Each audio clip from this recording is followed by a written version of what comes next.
guys, BBI here. I want to stop and say thanks for tuning in and checking out whatever the video is about that's about ready to come up next. If you could take a minute and hit subscribe, I'd greatly appreciate it.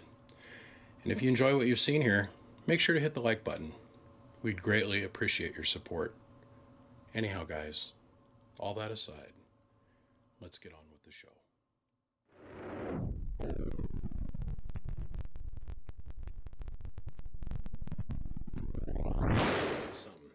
This thing's kind of cool. I think this was a short-lived project. I have not bothered to go onto these guys' webpage in a long time. And the reason I haven't is because there's nothing there that entertains me on any level anymore. But I haven't gone to their webpage in quite some time to see if they're even making these anymore. And it's not the Midnight Special brand that I'm pointing out. It's what's inside. So what this is a two-device RF 7530 amplifier. I had to replace one of the RF 7530s. It was this one. As you can tell, there's shmoo on the transistor.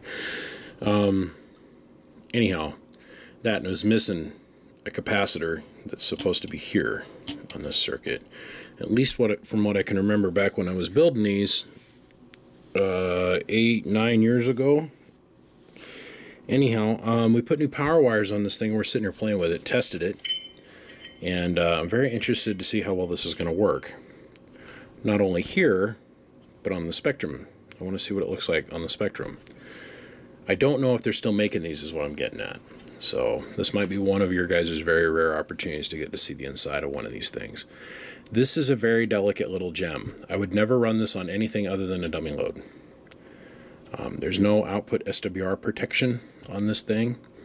I was building these like crazy, and I thought these transistors, because they were so cheap at the time, which I don't even think they're made anymore, and if they are, I think the price on these has gone up a little bit, like quite a bit.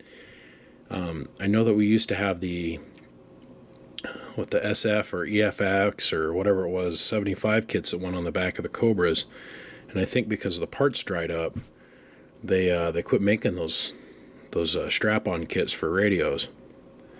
But I was making these like I was Moses come down off Mount Carmel with the 10 Commandments, and I thought, man, this is the wave of the future. And at the time, this is before I was married, the girlfriend, I had one of these in her little Volvo, and little white Volvo, and she had a Wilson 1000, and this thing ran great. I had one that was like a 6 device out of these, and she went and washed her car, and she pulled out of the car wash and proceeded to fire down on the radio, and it blew up. All the tops of the transistors popped off, and they're not very SWR tolerant, these parts. So we've got it running. We put new power wires on it. Input Schwarz look good. Output tuning looks good-ish on the watt meter. I'm not going to attempt to do anything else with this because it is in working order. So no matter what the Spectrum shot looks like, we have to leave this alone. Because I do not have any more of these 7530s in stock. This was the last one, and I dug it out of an old bone pile amplifier from way back when I was building these things. So, armed with that powerful knowledge, we twink start ear holes. Let's get this little guy out, which is the KC901. We'll go ahead and we'll reach over here and ooh, look, there's the reflection of the camcorder in ultra high def. And see here, I'll let you see my bald head. Smile. Okay, let's go ahead and fire this up. Now we've got this. We're gonna go mode, and then we're gonna go Spectrum, and then we're gonna go span, and we're gonna say 100 kcs, and we're gonna go amp, and we'll start off at focus, -20. So the top end of the spectrum is 54, 53 megahertz, and over here is going to be 0. We switch to the cursor and we can verify that. Yeah, see 54 megahertz through 0. So we're going to get to see the whole spectrum. Right here in the middle is 27 megahertz. And when we're looking at it this wide, it's not going to make that big of a difference. Okay, so because I'm sure that because of the manufacturer's name, there's going to be people out there hating on this video.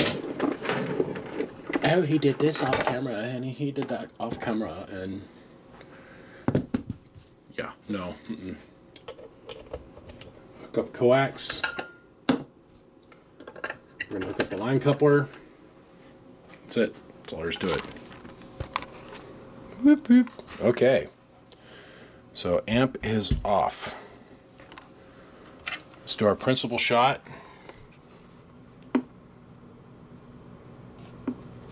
Oh yeah. Run.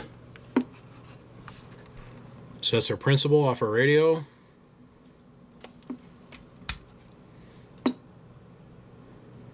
There's the amplifier.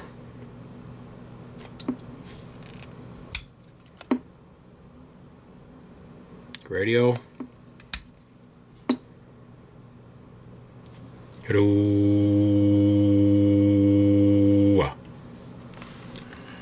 It's a 100-watt slug and peak. Hello.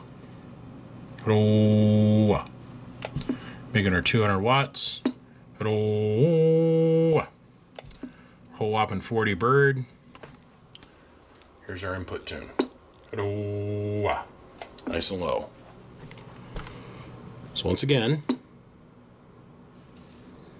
Hello.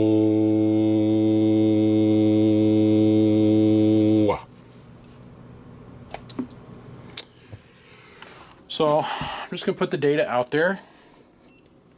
I'm not going to critique it, say anything negative, positive, or anything. I'm going to be completely indifferent on this video. This is the blueprint for quite a few people now. From what I understand, there's a company out there that is attempting to reboost the Palomar name, and he's going to use these devices. I wish him the best of luck. In all my testing with this, which took about 9 months of me playing with these, I never was able to achieve a circuit that could stand up with a fairly high SWR issue. Very, very unforgiving components. And at the time these were cheap, they were only like 35 or 40 cents a piece. Once I discovered the BLF parts, the 188 parts and that kind of thing, the LD MOS, literally diffused MOSFETs, I dropped these like a hot rock and ran the other direction because they were a little bit more rugged. So on that note, you guys, Midnight Special, MF200, a little inside and out review. Low, medium, and high. Preamp is now functional again. We're good. I'll put the tin on it and I'm going to walk away and be grateful we were able to get it working. Yep. I'll see you guys. Bump bump.